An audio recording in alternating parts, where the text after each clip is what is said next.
একটা ছোট সাদা বিড়াল ছিল। তার নাম ছিল মিনি। মিনি খুব দুষ্টু ছিল। সারাদিন লাফাতো, খেলতো আর ঘর অগোছালো করে ফেলত। একদিন সে দৌড়াতে দৌড়াতে রান্নাঘরে ঢুকে একটা বাটিতে দুধ ফেলে দিল। মা রেগে গিয়ে বলল, মিনি, তুমি খুব দুষ্টু, আজ তুমি দুধ পাবে না। মিনি খুব মন খারাপ করল। সে ভাবল, আমি যদি ভদ্র হই তাহলে কি মা খুশি হবে?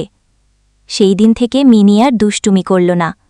সে নিজের থালা থেকে খেত, খেলনার জায়গায় খেলনা রাখত আর মায়ের কথা শুনত।